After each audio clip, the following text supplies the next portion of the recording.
बुढ़ापा बहुधा बचपन का पुनरागमन हुआ करता है। बूढ़ी काकी में जिह्वा स्वाद के सिवा और कोई चेष्टा शेष न थी और न अपने कष्टों की ओर आकर्षित करने का रोने के अतिरिक्त कोई सहारा ही। समस्त इंद्रियां, नेत्र, हाथ और पैर जवाब दे चुके थे, पृथ्वी पर पड़ी रहती और जब घर वाले कोई बात उनकी इच्छा के प्रतिकूल करते या भोजन का समय टल जाता, उसका परिमाण पूर्ण न होता अथवा बाजार से कोई वस्तु आती और उन्हें न मिलती तो रोने लगती थी। उनका रोना सिसकना साधारण न था, वह गला फाड़ फाड़ कर रोती थी। उनके पतिदेव को स्वर्ग सिधारे कालांतर हो चुका था। बेटे तरुण हो होकर चल बसे थे। अब एक भतीजे के सिवाय और कोई न था। उसी भतीजे के नाम उन्होंने अपनी सारी संपत्ति लिख दी थी। भतीजे ने संपत्ति लिखाते समय तो खूब लंबे चौड़े वादे किए, परंतु वे सब वादे केवल कुली डिपो के दलालों के दिखाए हुए सब्ज बाग थे। यद्यपि उस संपत्ति की वार्षिक आय 150-200 रुपए से कम न थी, तथापि बूढ़ी काकी को पेट भर भोजन भी कठिनाई से मिलता था। इसमें उनके भतीजे पंडित बुद्धिराम का अपराध था अथवा उनकी अर्धांगिनी श्रीमती रूपा का, इसका निर्णय करना सहज नहीं। बुद्धिराम स्वभाव से सज्जन थे, किंतु उसी समय तक जब तक कि उनके कोष पर कोई आंच न आए। रूपा स्वभाव से तीव्र थी सही, पर ईश्वर से डरती थी। अतएव बूढ़ी काकी को उसकी तीव्रता उतनी न खलती थी जितना बुद्धिराम की भलमनसाहत। बुद्धिराम को कभी कभी अपने अत्याचार का खेद होता था। विचारते कि इसी संपत्ति के कारण मैं इस समय भला मानुस बना बैठा हूँ। यदि मौखिक आश्वासन और सूखी सहानुभूति से स्थिति में सुधार हो सकता तो उन्हें कदाचित कोई आपत्ति न होती, परंतु विशेष व्यय का भय उनकी सचेष्टा को दबाए रखता था। यहाँ तक कि यदि द्वार पर कोई भला आदमी बैठा होता और बूढ़ी काकी उस समय अपना राग अलापने लगती तो वह आग हो जाते और घर में आकर जोर से डांटते। लड़कों को बुढ़ों से स्वाभाविक विद्वेष होता ही है, और फिर जब माता पिता का यह रंग देखते तो बूढ़ी काकी को और भी सताया करते। कोई चुटकी काट कर भागता, कोई उन पर पानी की कुल्ली कर देता। काकी चीख मार कर रोती, परंतु यह बात प्रसिद्ध थी कि वह केवल खाने के लिए रोती हैं, अतएव उनके संताप और आर्तनाद पर कोई ध्यान नहीं देता था। हाँ, काकी कभी क्रोधातुर होकर बच्चों को गालियां देने लगती तो रूपा घटना स्थल पर अवश्य आ पहुंचती। इस भय से काकी अपनी जिह्वा कृपाण का कदाचित ही प्रयोग करती थीं। यद्यपि उपद्रव शांति का यह उपाय रोने से कहीं अधिक उपयुक्त था। संपूर्ण परिवार में यदि काकी से किसी को अनुराग था तो वह बुद्धिराम की छोटी लड़की लाडली थी। लाडली अपने दोनों भाइयों के भय से अपने हिस्से की मिठाई चबेना बूढ़ी काकी के पास बैठकर खाया करती थी। यही उसका रक्षागार था। और यद्यपि काकी की शरण उनकी लोलुपता के कारण बहुत महंगी पड़ती थी, तथापि भाइयों के अन्याय से कहीं सुलभ थी। इसी स्वार्थानुकूलता ने उन दोनों में प्रेम और सहानुभूति का आरोपण कर दिया था। रात का समय था। बुद्धिराम के द्वार पर शहनाई बज रही थी और गांव के बच्चों का झुंड विस्मयपूर्ण नेत्रों से गाने का रसास्वादन कर रहा था। चारपाइयों पर मेहमान विश्राम करते हुए नाइयों से मुक्कियां लगवा रहे थे।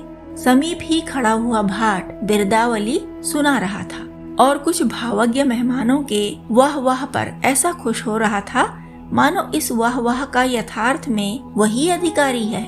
दो एक अंग्रेजी पढ़े नवयुवक इन व्यवहारों से उदासीन थे। वे इस गंवार मंडली में सम्मिलित होना अपनी प्रतिष्ठा के प्रतिकूल समझते थे। आज बुद्धिराम के बड़े लड़के सुखराम का तिलक आया है। यह उसी का उत्सव है। घर के भीतर स्त्रियां गा रही थीं और रूपा मेहमानों के लिए भोजन के प्रबंध में व्यस्त थी। भट्टियों पर कढ़ा चढ़े थे। एक में पूरियां कचौड़ियां निकल रही थीं, दूसरे में अन्य पकवान बन रहे थे।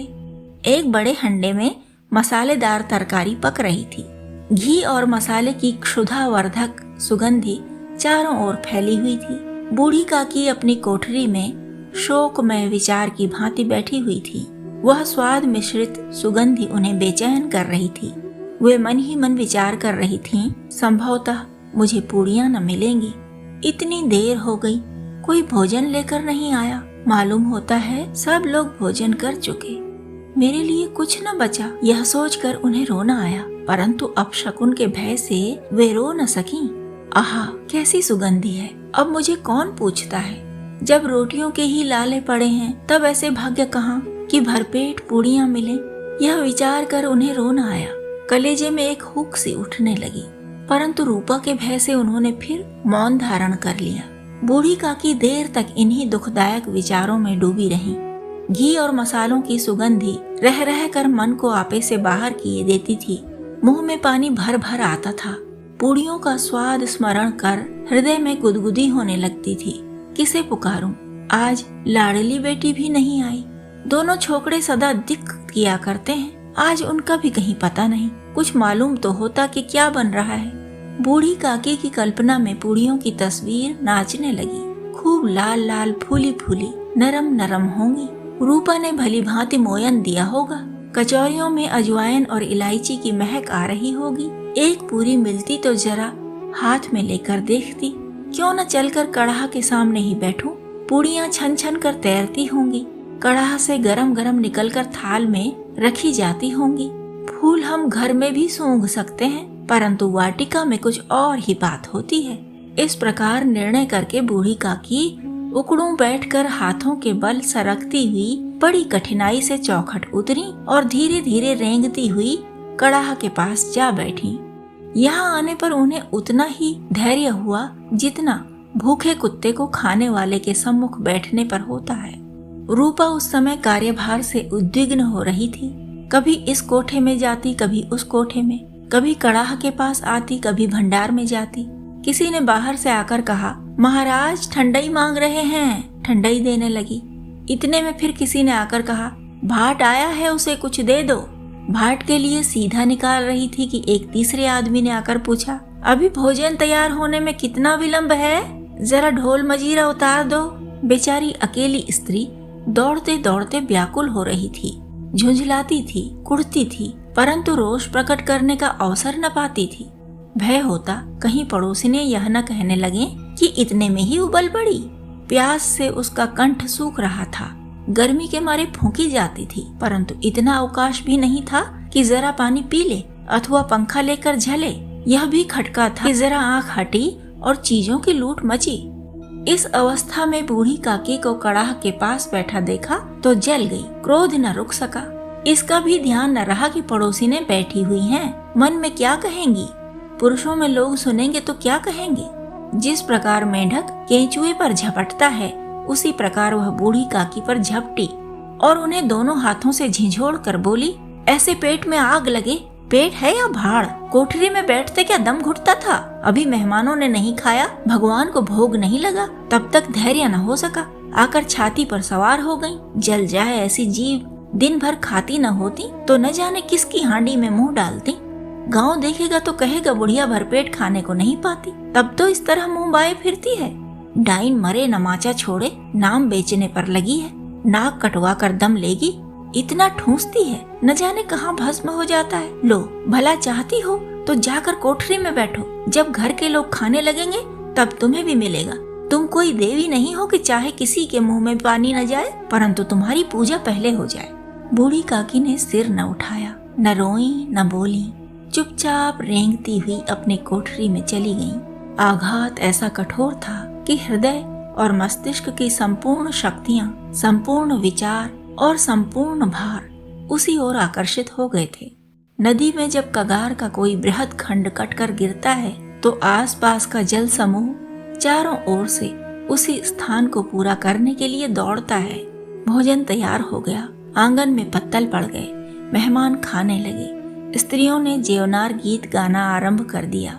मेहमानों के नाई और सेवक गण भी उसी मंडली के साथ किंतु कुछ हटकर भोजन करने बैठे थे, परंतु सभ्यता अनुसार जब तक सब के सब खा न चुके कोई उठ नहीं सकता था।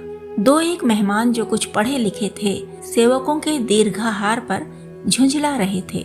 वे इस बंधन को व्यर्थ और बेसिर पैर की बात समझते थे। बूढ़ी काकी अपनी कोठरी में जाकर पश्चाताप कर रही थीं कि मैं कहां से कहां आ गई। उन्हें रूपा पर क्रोध नहीं था, अपनी जल्दबाजी पर दुख था। सच ही तो है, जब तक मेहमान लोग भोजन न कर चुकेंगे घर वाले कैसे खाएंगे। मुझसे इतनी देर भी नहीं रहा गया। सबके सामने पानी उतर गया। अब जब तक कोई बुलाने न आएगा मैं न जाऊंगी। मन ही मन इसी प्रकार विचार कर वह बुलावे की प्रतीक्षा करने लगी, परंतु घी का रुचिकर सुवास बड़ा ही धैर्य परीक्षक प्रतीत हो रहा था। उन्हें एक एक पल एक एक युग के समान मालूम होता था। अब पत्तल बिछ गए होंगे, अब मेहमान आ गए होंगे, लोग हाथ पैर धो रहे होंगे, नाई पानी दे रहा है, मालूम होता है लोग खाने बैठ गए, जेवनार गाया जा रहा है। यह विचार कर वह मन को बहलाने के लिए लेट गईं और धीरे धीरे एक गीत गुनगुनाने लगी। उन्हें लगा मुझे गाते देर हो गई। क्या इतनी देर तक लोग भोजन ही कर रहे होंगे? किसी की आवाज सुनाई नहीं देती। अवश्य ही लोग खा पी कर चले गए, मुझे कोई बुलाने नहीं आया। रूपा चिढ़ गई है, क्या जाने न बुलाए। सोचती हो कि अपने आप ही आवेंगी, वह कोई मेहमान तो है नहीं जो उन्हें जाकर बुलाऊं। बूढ़ी काकी चलने को तैयार हुई, यह विश्वास कि 1 मिनट में पूड़ियाँ और मसालेदार तरकारियाँ सामने आएंगी उनकी स्वादेंद्रियों को गुदगुदाने लगा। उन्होंने मन में तरह तरह के मंसूबे बांधे। पहले तरकारी से पूड़ियाँ खाऊंगी, फिर दही शक्कर से। कचौड़ियाँ रायते के साथ मजेदार मालूम होंगी। चाहे कोई बुरा माने चाहे भला, मैं तो मांग मांग कर खाऊंगी। यही न लोग कहेंगे कि इन्हें विचार नहीं। कहा करें, इतने दिनों के बाद पूड़ियाँ मिल रही हैं तो मुंह जूठा करके थोड़े ही उठ जाऊंगी। वह उकड़ू बैठकर हाथों के बल खिसकती आंगन में आई, परंतु हाय रे दुर्भाग्य, अभिलाषा ने अपने पुराने स्वभाव के अनुसार समय की मिथ्या कल्पना की थी। मेहमान मंडली अभी बैठी थी। कोई खाकर उंगलियां चाटता था, कोई तिरछे नेत्रों से देखता था कि लोग अभी खा रहे हैं या नहीं। कोई इस चिंता में था कि पत्तल पर पूड़ियाँ छूटी जाती हैं, किसी तरह इन्हें भीतर रख लेता। कोई दही खाकर जीभ चटकारता था, परंतु दोना मांगते संकोच करता था कि इतने में बूढ़ी काकी रेंगती हुई उनके बीच में जा पहुंची।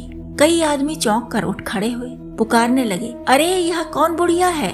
यह कहाँ से आ गई? देखो किसी को छू न दे। पंडित बुद्धिराम काकी को देखते ही क्रोध से तिलमिला गए। पूड़ियों का थाल लिए खड़े थे। थाल को जमीन पर पटक दिया और जिस प्रकार निर्दयी महाजन किसी बेईमान और भगोड़े आसामी को देखते ही झपट कर उसका टेंटुआ पकड़ लेता है, उसी तरह लपक कर उन्होंने बूढ़ी काकी के दोनों हाथ पकड़े और घसीटते हुए लाकर उन्हें अंधेरी कोठरी में धम्म से पटक दिया। आशा रूपी वाटिका लू के एक झोंके से नष्ट विनष्ट हो गई। मेहमानों ने भोजन किया, घर वालों ने भोजन किया, बाजे वाले धोबी चमार भी भोजन कर चुके, परंतु बूढ़ी काकी को किसी ने न पूछा। बुद्धिराम और रूपा बूढ़ी काकी को उसकी निर्लज्जता के लिए दंड देने का निश्चय कर चुके थे। उनके बुढ़ापे पर, दीनता पर, हत ज्ञान पर किसी को करुणा न आती थी। अकेली लाडली उनके लिए कुढ़ रही थी। लाडली को काकी से अत्यंत प्रेम था। बेचारी भोली लड़की थी। बाल विनोद और चंचलता की उसमें गंध तक न थी। दोनों बार जब उसके माता पिता ने काकी को निर्दयता से घसीटा तो लाडली का हृदय ऐंठ कर रह गया। वह झुंझला रही थी कि यह लोग काकी को क्यों बहुत सी पूड़ियाँ नहीं दे देते। क्या मेहमान सब की सब खा जाएंगे? और यदि काकी ने मेहमानों से पहले खा लिया तो क्या बिगड़ जाएगा? वह काकी के पास जाकर उन्हें धैर्य देना चाहती थी, परंतु माता के भय से न जाती थी। उसने अपने हिस्से की पूड़ियाँ बिल्कुल न खाई थी, अपनी गुड़ियों की पिटारी में बंद कर रखी थी। वह उन पूड़ियों को काकी के पास ले जाना चाहती थी। उसका हृदय अधीर हो रहा था। बूढ़ी काकी मेरी बात सुनते ही उठ बैठेंगी, पूड़ियाँ देखकर कैसी प्रसन्न होंगी, मुझे खूब प्यार करेंगी। रात के 11 बज गए थे। रूपा आंगन में पड़ी सो रही थी। लाडली की आंखों में नींद न आती थी। काकी को पूड़ियाँ खिलाने की खुशी उसे सोने न देती थी। उसने गुड़ियों की पिटारी सामने ही रखी थी। जब विश्वास हो गया कि अम्मा सो रही है तो वह चुपके से उठी और विचारने लगी, कैसे चलूं? चारों ओर अंधेरा था, केवल चूल्हों में आग चमक रही थी। चूल्हों के पास एक कुत्ता लेटा हुआ था। लाडली की दृष्टि द्वार के सामने वाले नीम की ओर गई। उसे मालूम हुआ कि उस पर हनुमान जी बैठे हुए हैं। उनकी पूंछ, उनकी गदा सब स्पष्ट दिखाई दे रही थी। मारे भय के उसने आंखें बंद कर लीं। इतने में कुत्ता उठ बैठा। लाडली को ढांढस हुआ। कई सोते हुए मनुष्यों के बदले एक जागता हुआ कुत्ता उसके लिए अधिकतर धैर्य का कारण हुआ। उसने पिटारी उठाई और बूढ़ी काकी की कोठरी की ओर चली। बूढ़ी काकी को केवल इतना स्मरण था कि किसी ने मेरे हाथ पकड़कर घसीटे। फिर ऐसा मालूम हुआ जैसे कोई पहाड़ पर उड़ाए लिए जाता है। उनके पैर बार बार पत्थरों से टकराए, तब किसी ने उन्हें पहाड़ पर पटका। वे मूर्छित हो गईं। जब वे सचेत हुई तो किसी की जरा भी आहट न मिलती थी। समझा कि सब लोग खा पी कर सो गए और उनके साथ मेरी तकदीर भी सो गई। रात कैसे कटेगी? राम, क्या खाऊं? पेट में अग्नि धधक रही है। हाँ, किसी ने मेरी सुध न ली। क्या मेरा ही पेट काटने से धन जुट जाएगा? इन लोगों को इतनी भी दया नहीं आती कि न जाने बुढ़िया कब मर जाए, उसका क्यों जी दुखाएं। मैं पेट की रोटियां ही खाती हूँ कि और कुछ। इस पर यह हाल। मैं अंधी अपाहिज ठहरी, न कुछ सुनूं न बूझूं। यदि आंगन में चली गई तो बुद्धिराम से इतना कहते न बनता था कि काकी अभी लोग खा रहे हैं, फिर आना। मुझे घसीटा, पटका। उन्हीं पूड़ियों के लिए रूपा ने सबके सामने गालियां दी। उन्हीं पूड़ियों के लिए इतनी दुर्गति करने पर भी उनका पत्थर का कलेजा न पसीजा। सबको खिलाया, मेरी बात तक न पूछी। जब तब ही न दी तो अब क्या देंगी? यह विचार कर काकी निराशा में संतोष के साथ लेट गईं। ग्लानि से गला भर भर आता था, परंतु मेहमानों के भय से रोती न थी। सहसा उनके कानों में आवाज आई, काकी उठो, मैं पूड़ियां लाई हूँ। काकी ने लाड़ली की बोली पहचानी, चटपट उठ बैठी। दोनों हाथों से लाड़ली को टटोला और उसे गोद में बिठा लिया। लाड़ली ने पूड़ियां निकाल कर दी। काकी ने पूछा, क्या तुम्हारी अम्मा ने दी हैं? लाड़ली ने कहा, नहीं, ये मेरे हिस्से की हैं। काकी पूड़ियों पर टूट पड़ी। 5 मिनट में पिटारी खाली हो गई। लाड़ली ने पूछा, काकी पेट भर गया? जैसे थोड़ी सी वर्षा ठंडक के स्थान पर और भी गर्मी पैदा कर देती है, उसी भांति इन थोड़ी सी पूड़ियों ने काकी की क्षुधा और इच्छा को उत्तेजित कर दिया था। बोली, नहीं बेटी, जाकर अम्मा से और मांग लाओ। लाड़ली ने कहा, अम्मा सोती हैं, जगाऊंगी तो मारेंगी। काकी ने पिटारी को फिर टटोला। उसमें कुछ खुरचन गिरे थे, उन्हें निकालकर वे खा गईं। बार बार होंठ चाटती थीं, चटखारे भरती थीं। हृदय महसूस रहा था कि और पूड़ियां कैसे पाऊं। संतोष सेतु जब टूट जाता है तब इच्छा का बहाव अपरिमित हो जाता है। मतवालों को मद का स्मरण कराना उन्हें मदांध बनाना है। काकी का अधीर मन इच्छा के प्रबल बहाव में बह गया। उचित और अनुचित का विचार जाता रहा। वे कुछ देर तक उस इच्छा को रोकती रहीं। सहसा लाड़ली से बोली, मेरा हाथ पकड़कर वहां ले चलो जहां मेहमानों ने बैठकर भोजन किया है। लाड़ली उनका अभिप्राय न समझ सकी। उसने काकी का हाथ पकड़ा और ले जाकर जूठे पत्तलों के पास बिठला दिया। दीन, क्षुधातुर, हत ज्ञान बुढ़िया पत्तलों से पूड़ियों के टुकड़े चुन चुनकर भक्षण करने लगी। ओह, दही कितना स्वादिष्ट था, कचौड़ियाँ कितनी सलोनी, खस्ता कितने सुकोमल। काकी बुद्धिहीन होते हुए भी इतना जानती थी कि मैं जो काम कर रही हूँ वो मुझे कदापि नहीं करना चाहिए। मैं दूसरों के जूठे पत्तल चाट रही हूँ। परंतु बुढ़ापा तृष्णा रोग का अंतिम समय है, जब संपूर्ण इच्छाएं एक ही केंद्र पर आ जाती हैं। बूढ़ी काकी का यह केंद्र उनकी स्वादेंद्रिय थी। ठीक उसी समय रूपा की आंख खुली। उसे मालूम हुआ कि लाड़ली मेरे पास नहीं है। वह चौंकी, चारपाई से इधर उधर ताकने लगी कि कहीं नीचे तो नहीं गिर पड़ी।